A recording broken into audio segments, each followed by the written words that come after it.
പക്ഷെ ഓരോ എല്ലാ ഉണ്ടാക്കുന്ന ഓരോരുത്തരുണ്ടാക്കുന്നതിനും നമുക്ക് ഓരോ 25 രൂപ എത്ര ആള് ചേർക്കാനും പറ്റും. ഏത് വീഡിയോ പിടിച്ചല്ല അത് എത്ര ആള് പറഞ്ഞോ? ഞങ്ങളെന്താ കുറ്റം പറയുന്നത്? നമ്മൾ കുറെ ആൾക്കാരെ കഴിച്ചാൽ നമ്മളെ ലക്ഷ്യം വെച്ച് കഴിച്ചു കഴിഞ്ഞാല് ഓരോ മെയിൻ നമ്മളെ ലക്ഷ്യം വെച്ച് കഴിച്ചു കഴിഞ്ഞാല് ഓരോ കീഴിലെ ആൾക്കാരുണ്ടാവില്ല.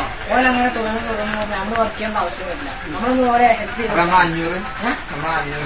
അതിന്റെ പ്രോഡക്റ്റ് എന്താ കിട്ടാ? വാച്ച് നമുക്ക് ഈ 500 നമുക്ക് ഇഷ്ടമുള്ള സെലക്ട് ചെയ്യാൻ പറ്റും. 500 830 830 നമുക്ക് ഇഷ്ടമുള്ള സെലക്ട് ചെയ്യാൻ പറ്റും. അതാ ഈ പക്ഷെ അതിലും 750 കിട്ടും. അതിൽ 750 ഉണ്ടാവും. അത് ഒഴിച്ച് നമ്മൾ പല ഉത്പാദനമുണ്ട്. 3000 2300 മിക്സി ജാറ് കിട്ടും. ക്ലാസ് എടുക്കുന്ന ആശിപ്പ്, നിർമ്മാതാവ്, പ്രൊഡ്യൂസർ, ആക്ടർ, ആ 750 പൈസ ആ പൈസ ഒക്കെ